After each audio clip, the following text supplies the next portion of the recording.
Bonjour à tous, quelle Bible lire? Quelle traduction est la meilleure? Savez-vous qu'il y a eu des versets bibliques qui n'ont pas traversé l'histoire dans le texte hébreu, mais qui ont été sauvés grâce à la version grecque qu'on appelle les Septante LXX.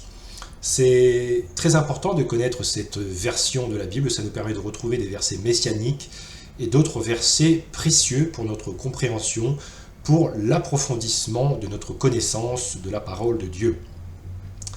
Alors, quand on me pose la question, quelle Bible faut-il lire? Quelle est la traduction qui est la mieux rendue? Eh bien, je pense qu'il faut aller chercher le texte grec de la Septante pour retrouver les meilleurs rendus.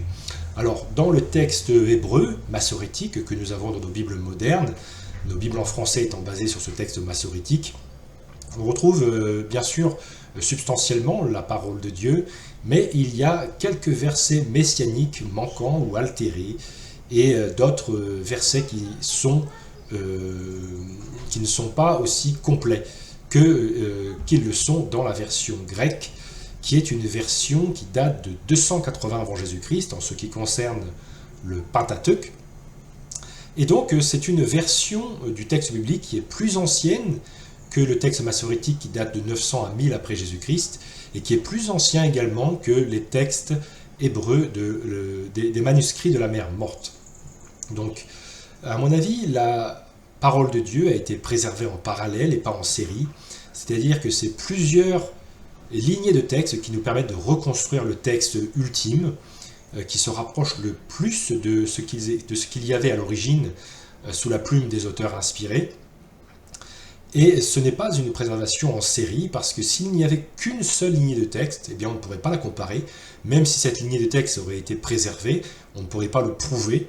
Mais quand nous avons plusieurs lignées de texte qui sont indépendantes les unes des autres et qui ont fait leur chemin durant des centaines d'années de manière indépendante les unes des autres, eh bien nous pouvons comparer ces lignées de texte et voir que le message biblique a été préservé à 99 voire plus.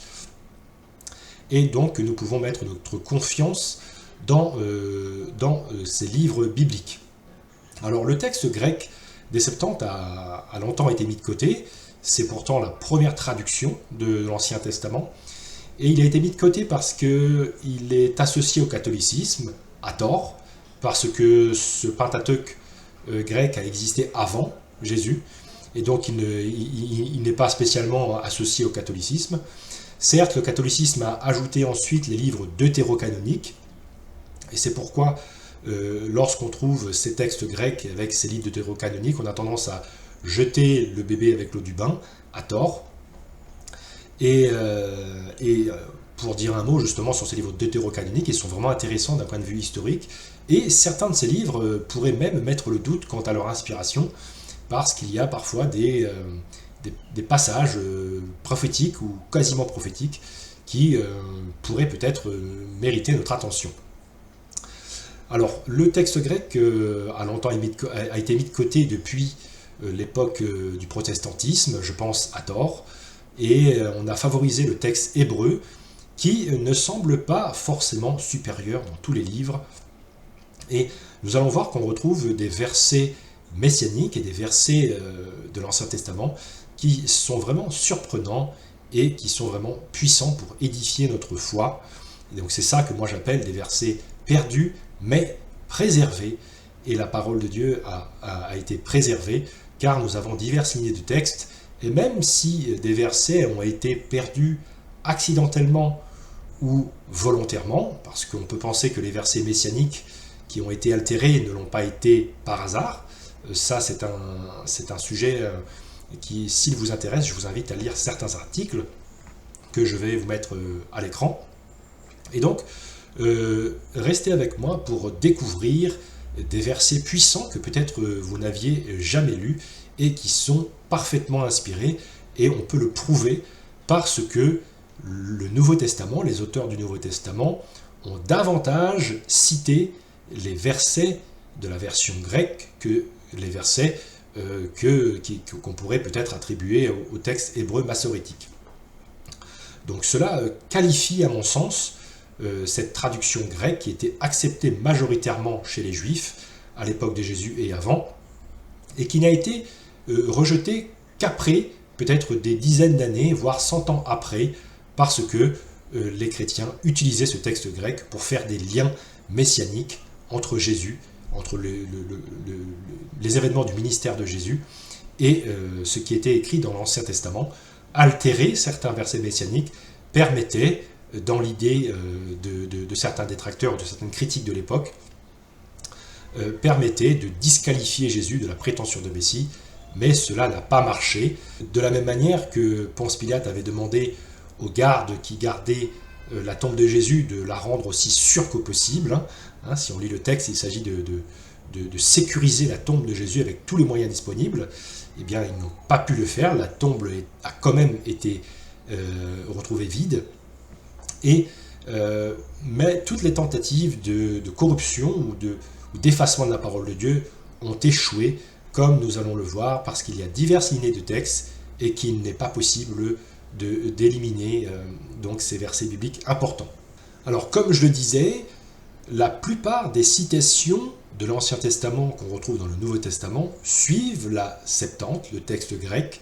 On dit que 20% des citations du Nouveau Testament sont identiques, aussi bien dans le texte massorétique que dans les Septantes, et parmi les 80% qui diffèrent, 90% suivent le texte grec et 10% seulement suivent le texte hébreu. C'est pour ça qu'il ne faut pas privilégier le texte grec ou le texte hébreu, parce qu'il faut faire du cas par cas. Alors, on va voir quelques exemples. Lisons un instant le verset 18 du chapitre 4 de Luc, où il est dit « L'Esprit du Seigneur est sur moi, car il m'a oint pour annoncer une bonne nouvelle aux pauvres. Il m'a envoyé pour annoncer aux captifs la délivrance, aux aveugles le recouvrement de la vue, pour apporter la liberté aux opprimés et proclamer une année de faveur accordée par le Seigneur. » Alors, je vous invite à lire et à vous concentrer sur la partie qui dit « aux aveugles le recouvrement de la vue ». Donc c'est un passage qui est tiré de Ésaïe 1.2, et si vous le lisez dans votre texte massorétique, dans votre Bible moderne, eh bien il y a de grandes chances que cette partie concernant le recouvrement de la vue soit absente. Elle n'apparaît pas dans le texte d'Ésaïe, mais pourtant, Luc, à son époque, lorsqu'il citait l'Ancien Testament, eh bien il avait ce verset sous les yeux, et si nous allons lire le texte grec cette fois-ci, alors moi je vous conseille d'aller lire le texte grec des Septantes, qui a été traduit par Pierre Guiguet, et donc c'est une Bible en français qui est basée sur ce texte grec, et non pas sur le texte hébreu. Cette version grecque vous permettra de découvrir des pépites, comme celle-ci, Ésaïe chapitre 61 et verset 1, « L'Esprit du Seigneur est sur moi, c'est pourquoi il m'a consacré de son onction, il m'a envoyé pour évangéliser les pauvres, guérir les cœurs contris, annoncer aux captifs la délivrance et aux aveugles la vue. » Donc ici, on voit que le passage sur le recouvrement de la vue est présent dans la version grecque, mais ne l'était pas visiblement dans la version hébreu qui date de 900 ou 1000 après Jésus-Christ.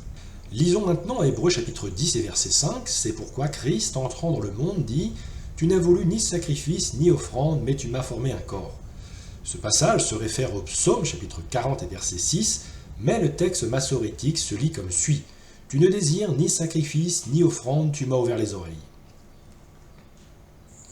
Ici encore, la prophétie complète est présente dans la version grecque. Dans le texte massorétique, la partie qui dit « Mais tu m'as formé un corps » n'est pas présent. Dans Galates chapitre 3 et verset 13, Paul cite ce passage du Deutéronome. « Maudit est quiconque pendu au bois ». Ce verset fait référence à Jésus au bois de la croix. Si vous retrouvez la citation complète de Paul dans votre Bible, dans Deutéronome chapitre 21 et verset 23, cela signifie que les traducteurs ont favorisé la version septante ou celle de Paul, car la version massorétique n'a pas les mots « au bois ». Ici également, la version grecque dispose du verset complet. Voici en premier la version massorétique et en deuxième la version grecque. Car celui qui est pendu est un objet de malédiction auprès de Dieu. Ça, c'est une traduction selon Louis II. Voici maintenant la version grecque de Pierre Guiguet. Car tout homme pendu à une potence est maudit de Dieu. Bien que non cité dans le Nouveau Testament, un passage populaire de l'Ancien Testament qui prophétise la crucifixion de Jésus se trouve dans le psaume 22, alors que le psaume 22 comporte toujours de fortes prophéties dans la version hébreu, il y a un peu plus de contenu dans la version grecque. Psaume chapitre 22, selon la version grecque, se lit comme suit. « Une multitude de chiens m'ont entouré, la synagogue des pervers m'assiège, ils m'ont percé les mains et les pieds. » Cette prophétie sur la crucifixion est si forte qu'elle est citée de manière similaire dans la plupart des Bibles basées sur le texte massorétique. Les traducteurs utilisent la version grecque car le texte massorétique se lit différemment à la base. Il n'y a pas le passage « Ils m'ont percé ». Un autre passage est aussi à analyser. Psaume chapitre 22 et verset 20 se lit comme suit dans le texte hébreu. « Protège mon âme contre le glaive, ma vie contre le pouvoir des chiens ». Dans la version grecque, le verset est plus évocateur. « Délivrez mon âme du glaive, délivrez de la griffe des chiens mon unique ». Cela nous renvoie au célèbre Jean chapitre 3 verset 16. « Car Dieu a tant aimé le monde qu'il a donné son Fils unique, afin que quiconque croit en lui ne périsse point, mais qu'il ait la vie éternelle. » La formule grecque employée par Jean est exactement la même que celle utilisée 300 ans auparavant par les Juifs alexandrins pour traduire les psaumes. Il y a une divergence encore plus significative dans Ésaïe chapitre 7 et verset 14, qui se lit comme suit selon le texte massorétique. C'est pourquoi le Seigneur lui-même vous donnera un signe. Voici la jeune fille deviendra enceinte, elle enfantera un fils, et elle lui donnera le nom d'Emmanuel. Ce passage est puissamment repris dans Matthieu chapitre 1 et verset 23, mais visiblement ce qui était annoncé était plus précis. Tout cela arriva afin que s'accomplisse ce que le Seigneur avait annoncé par le prophète. Voici la Vierge sera enceinte, elle enfantera un fils, et on lui donnera le nom d'Emmanuel, ce qui signifie Dieu avec nous. Comme on le voit, la version massorétique manque de fidélité. Elle n'est en mesure que d'indiquer jeune fille au lieu de vierge. La Septante, quant à elle, présente le verset ainsi. C'est pourquoi le Seigneur lui-même vous donnera un signe. Voilà que la Vierge concevra dans son sein, et elle enfantera un fils, et tu lui donneras le nom d'Emmanuel. Les chrétiens critiquent parfois la traduction présente dans nos Bibles modernes, car les traducteurs ne rendent pas le sens vierge. Cela est dû au mot hébreu massorétique alma, qui signifie jeune femme dans son sens général. Ce mot peut inclure le sens vierge, mais il n'est pas spécifique. Le mot hébreu pour vierge est betula, mais ce mot n'est pas trouvé dans la version massorétique. Le mot grec dans la Septante est quant à lui très clair. Il s'agit du mot parthénos qui signifie vierge, le mot exact utilisé par Matthieu. Un autre exemple frappant se produit dans Hébreux chapitre 1 et verset 6.